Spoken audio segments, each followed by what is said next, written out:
Good evening, I'm James Exum, and here we are on Sunday evening at approximately 8:40. I'm in Austin, Texas. I'm an old yogi and my yogic name is Sakshi, which means the witness. It's the name I gave my soul several years ago, and to make it easier to communicate with my soul. My soul communicated with me quite often before I gave it that particular name, which is also a synonym for Atman, and it's also a synonym for that little voice that you hear whispering to you occasionally, offering you sage advice. Some of us listen to it, some of us don't. This will be the second episode of the manifesting of enlightenment. I started the first one yesterday, and I did the introduction and the first full episode yesterday, and I went through what I'm calling section number one, intro and section number one, which was called the call to seek. So tonight we'll continue, and we will start with video number 2, which is entitled Self-Inquiry and Awareness. You will see that I'm reading from my computer screen, and then you will also notice I'll turn to you and give commentary, and that is my technique of presenting these videos. So let us begin. I am, as I said, James Exum. I'm also known as Sakshi, and I regard self-inquiry as the heart of spiritual awakening. I teach that the practice of observing one's thoughts, emotions, and sensations with gentle, non-judgmental awareness allows the seeker to recognize the transient nature of experience and a deeper presence that witnesses all phenomena. I emphasize that true self-inquiry is not an intellectual exercise, but an embodied turning inward. We're constantly looking outward at the world, and we do that because our senses, or the 5 senses generally, are all directed outward. Sight is directed outward, touch is felt out of the body, outside the body. The stimulus for touch is felt outside the body. The hearing, of course, comes from outside the body. The speaking, that's a different story there, but that's okay too. But you get the general drift of what I'm saying.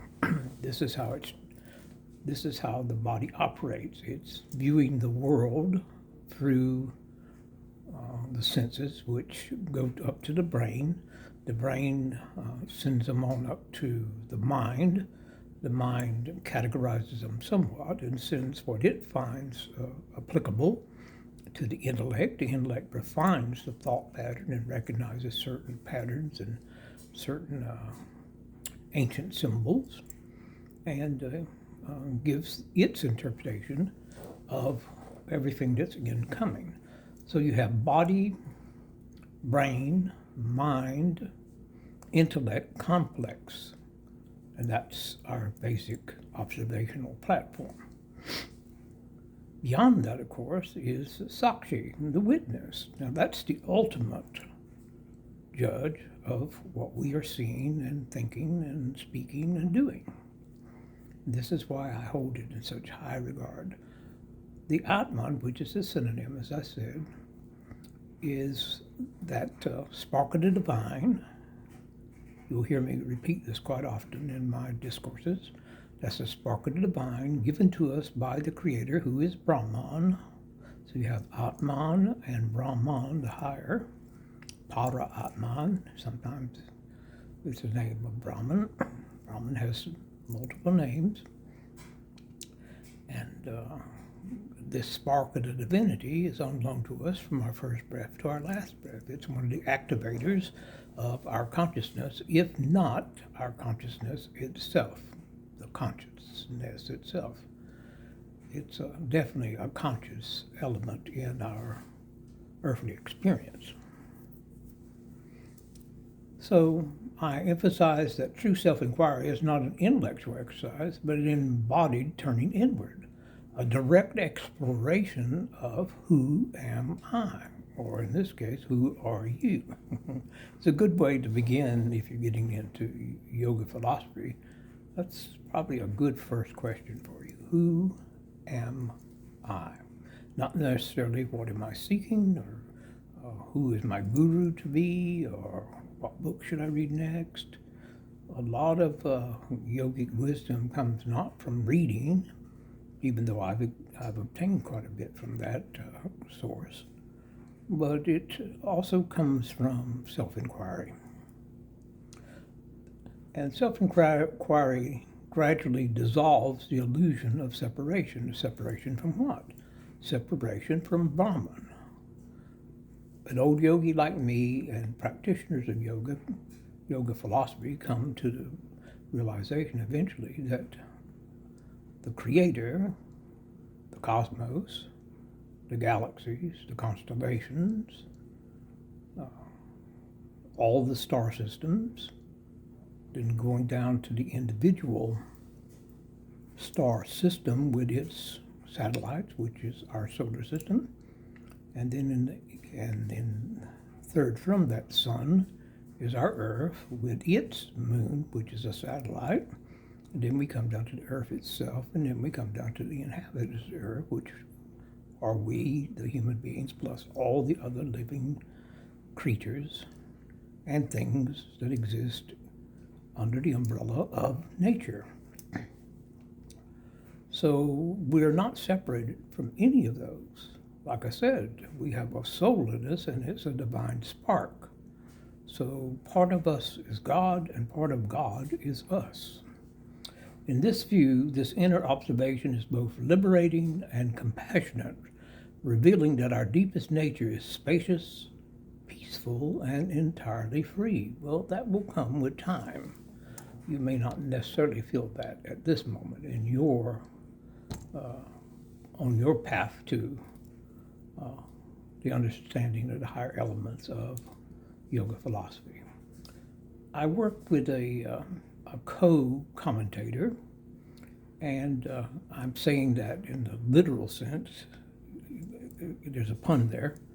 His name is Adi Sankara, and he existed back in the 8th century, 700 Common Era, and he was one of the great commentators on the books, the Vedic books, and the Mahabharata, the Bhagavad Gita, and so forth. He was a great commentator, a great thinker, and an originalist. So I work with his style, his opinions on some of the things I'm writing about. So we're co-commentators, so to speak. He is the best, though. I'm not trying to displace him in any. I can hardly stand in his shadow. So Adi Sankara, the eminent Advaita Vedanta philosopher, echoes the centrality of self-inquiry in the pursuit of enlightenment. And that's basically what this video is about, the steps towards enlightenment. In his teachings, Sankara describes self-inquiry, which has a wonderful Sanskrit title, it's hyphenated, atma-vichara, as a systematic investigation into the nature of the self, distinct from the body, mind, and senses. I broke it down earlier for you before we got to this section. He asserts that through discriminative analysis and contemplative practice, the seeker, that should be you, I know it is I, comes to discern the eternal Atman, the eternal soul, the unchanging witness amidst the changing play of thoughts and experiences that humans are prone to. For Sankara, this realization is the gateway to liberation, as it leads to the dissolution of ignorance, which is avidya in yogic terminology. and the recognition of one's unity with the absolute reality,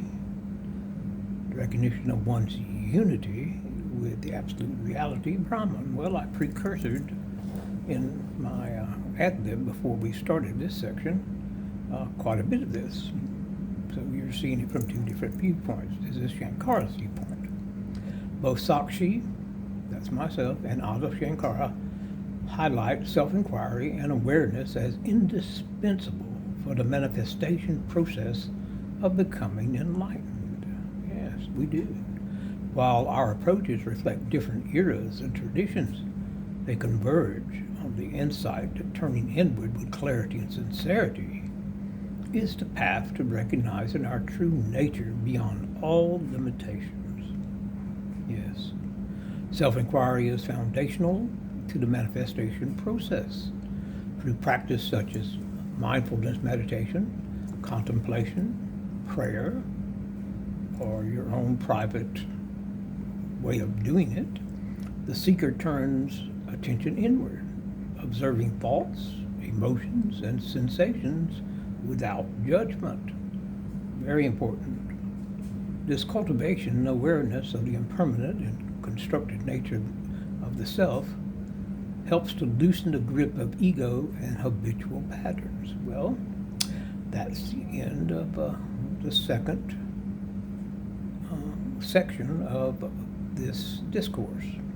I included the intro in the first section in the last video, and now I'm to the end of the second one in the second video. And we're doing really well on time. I usually try not to spend more than 30 minutes of these. In fact, I try to shoot for 20. So we've got another one ahead of us here, which is number 3, which is I've entitled Purification and Letting Go. So come along with me now. Let's go ahead and I'll work and teach, and you'll be the student, and hopefully you will absorb some of the meanings of what I'm trying to say to you. You're welcome to rewind this and take notes and look things up on your own and verify what I've said. That's fine. I've been a yogi for about 40 years. I've been a practitioner of yoga for over 50 years. So in the teachings of myself, purification is understood as an inner process of clearing away the mental and emotional debris that clouds one's perception of the self. In other words, there's a lot of garbage and trash and rather imaginary things floating around in most humans' minds.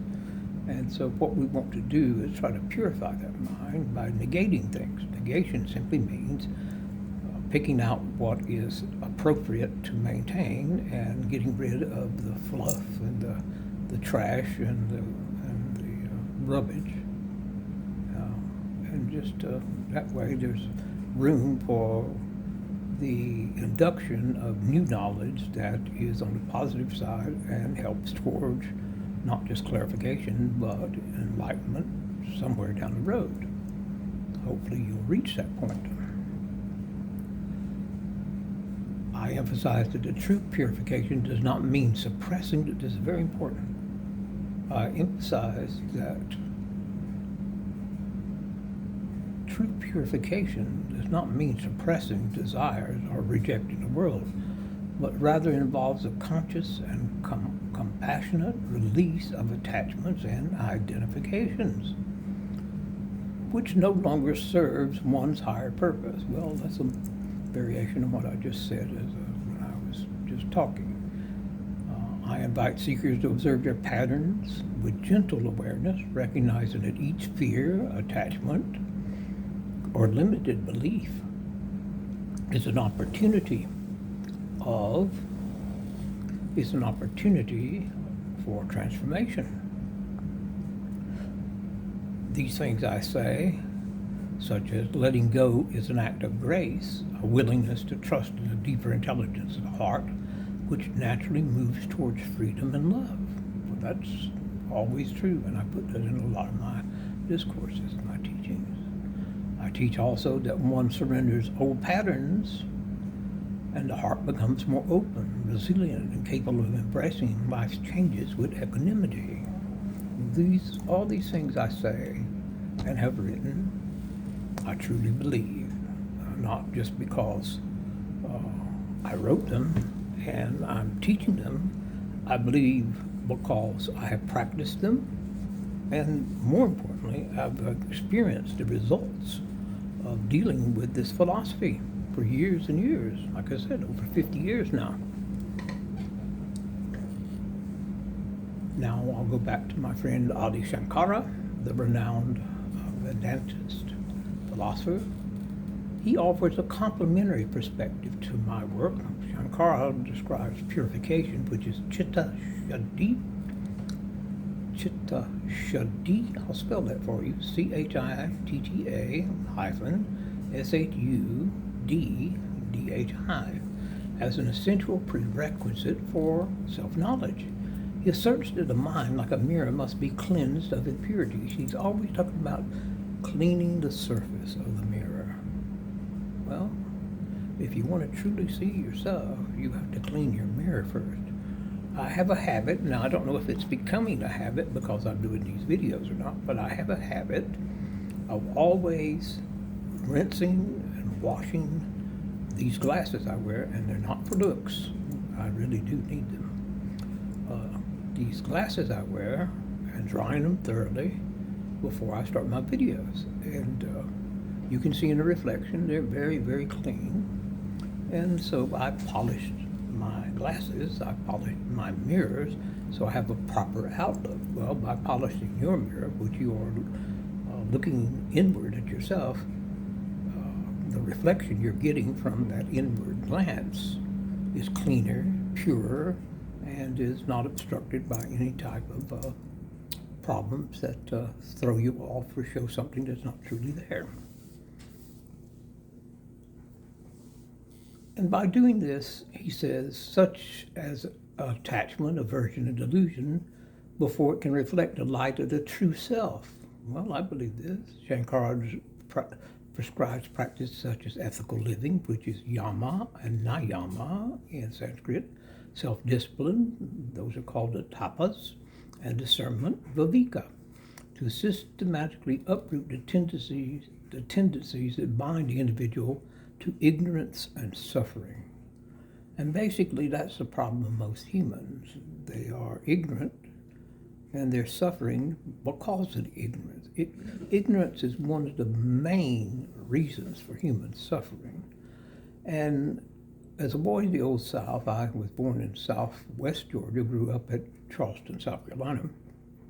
As a boy in the Old South in the 50s and 60s, if you walked up to someone and you were a budding intellectual like I was, and that's not bragging, that's just fact, and you mentioned to them, because of your naivete and your lack of social graces being developed, if you mentioned to somebody that they were ignorant about something, they would just knock you down. That's the way the world was in those days. Fortunately, I was a listener more than a speaker in those days, and I would listen to fellow students in high school make that mistake, and some basketball, football, baseball player would clean their clock. So, being the youngest of several children in my family, I learned through my older siblings' mistakes what to say and what not to say, and what actions to do and not to do, which upset my parents, our parents. So, letting go is not about denying the world, but about recognizing its impermanence and redirecting one's longings towards the eternal. The process of renunciation, viraga, is not a withdrawal from life, but an inward turning, allowing the seeker to abide in peace and clarity. Well, I'm one of the lucky few. I abide in peace and clarity. And that's not bragging again, that's just fact. You're not really, when you're seeking these higher levels of understanding and higher levels of moral responsibilities and ethical activities, you're not really supposed to, according to yoga philosophy, you're not really supposed to want those things. You can seek them and you can benefit from them once they come to you. But that's not the purpose. The purpose of yoga is not to seek things you want. The purpose of yoga is to strive towards things that are beneficial for you. It's like a man that plants an apple tree. Generally, apple tree farmers, I suppose is what you would call them, apple tree growers, they're looking for the harvest. But that's their profession, and they're not into yoga, and that's okay. This is what most humans do. That's part of their ignorance. And they're ignorant, which simply means you ignore what is the truth about the subject. Doesn't mean you're dumb or a dumb bunny. It doesn't mean that. It just simply means you're uninformed. To ignore something is to be ignorant. And what are you ignoring? The true facts about the subject you're discussing, or we're discussing. That's how it came down, and those kids in high school, well, you know the story. So this process of renunciation is not a withdrawal from life, but an inward turning, allowing the seeker to abide in inner peace and clarity. And this is one of the benefits of studying yoga, applying what you have studied and learned, and it keeps you calm, keeps your mind clear, keeps your activities on the right path, which is called Dharma, the Dharma of righteousness. Keeps your actions on the right side of karma so that nothing negative comes back like whiplash on you, or a backlash on you, I should have said. So you want to practice Dharma and karma. I call them the cousins. And you can look up all these words I've mentioned so far in encyclopedia, any encyclopedia, in Wikipedia, or in Yogapedia. I get no compensation from mentioning those companies. Nothing, not one penny, or nor would I take it. So let's move on now. We're not very far from the end. So both myself and Sankara highlighted that purification and letting go are not one-time events, but they're an ongoing practice. I've been practicing it for over 50 years.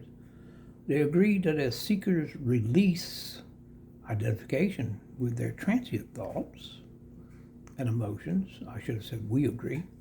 I write in the third person. That's an old habit of mine, and a lot of yogis do that. That's not an unusual thing. Gurus do that.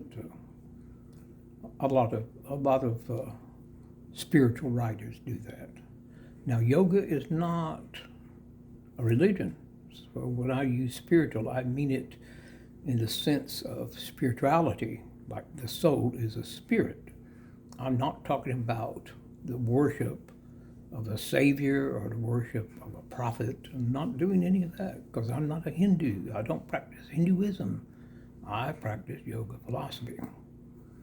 So they agree we agree that as seekers, as the seeker releases identification with transient thoughts and emotions, the natural radiance of the self shines forth. Well, they say that the soul glows. So, and they say those that are blessed by knowledge of their true selves, self-realization that's called, they have sort of an aura about them, a glow about them. And I can believe that. I don't know if I have it. I've never really asked or looked for it, but if it's there, it's there. If it's not, it's not. Que sera, sera. In this way, purification becomes a joyful unveiling of one's true nature. A return to wholeness, simplicity, and unconditioned awareness. I would hope, though, that even if I don't have a glow, that I come across as a yogi that's sincere and warm-hearted and happy within myself, in my own existence. And I believe I do. I don't know that for a fact, but I believe I do. And if not, that's okay too. And as awareness deepens, the process of purification unfolds. This involves confronting and releasing attachments, fears, and limiting beliefs that obscure one's true nature. That's the getting rid of the garbage. That's the taking out the garbage. That's the junk in, junk out, they used to say in computer programming. That's the way you cannot fill, you cannot add to a full cup. So you have to get rid of the parts of the cup that is no longer fresh or appropriate. So you dump it out. And when you do that, the pure part should still be there. You might dump out a little bit of the pure part because that's just the way it works. But now you have room to put in the freshness, the new ideas, the positive concepts, the things that will help you grow and expand and produce the results you're seeking, but not actively wanting. You should not want to become more evolved. You should simply do the work without looking for the results of the work.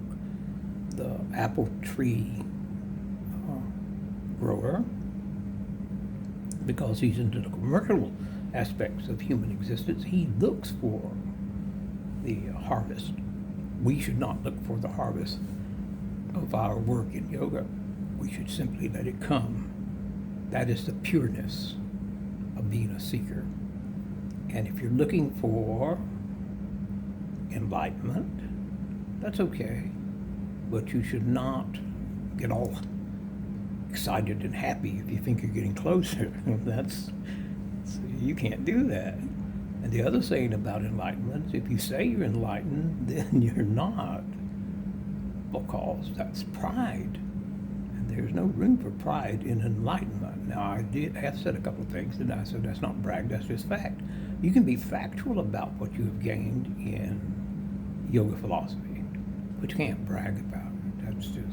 That's counterintuitive. Here's the last paragraph. As awareness deepens, the process of purification unfolds. This involves confronting and releasing attachment, fears, and limiting beliefs that obscures one's true nature.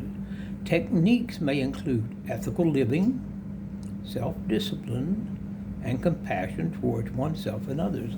Letting go is not a suppression of desire, but a conscious release of identification with them. And that's the end of the discourse for today. The next one will be on the subject of cultivating presence and stillness, and that will be the fourth portion of this discourse. I've done the introduction in the first portion, and tonight I've done the second and third portions. So that's the end of discourse number 3 on the manifesting process of becoming enlightened. And again, I'm James Exum. I live out in South Austin here in Texas. I've been here since March 11th, 1970. Enjoy it, always will, it seems. And I'm going to go ahead and close now. Not getting into politics tonight, not getting into finance, into economics. So here's my standard closing. Be good to yourself, be good to others, and be good to strangers. Who knows what benefit may come from that type of civil activity. You're not looking for anything from it, but nothing wrong with practicing it without worried about the results. Just do it. The second thing is, the world's kind of wacky right now. Just a little political. It's a little wacky right now, and it's not going the way we want it to necessarily, especially amongst friends, families, and political parties and so forth. But that'll change with time. All things must pass. And here's my true ending. If you like this, that's great. If you didn't like it, that's okay too. But come back if you want to, and if you don't want to, that's your business. But I'm here. This should be video number 54 or 55. I'm shooting for a few more before my birthday on September the 30th, which is next Tuesday. I'll be 75 years old and just still in love with life and learning. So good night to you, and if you want to come back, please do. And if you do, I'll see you then.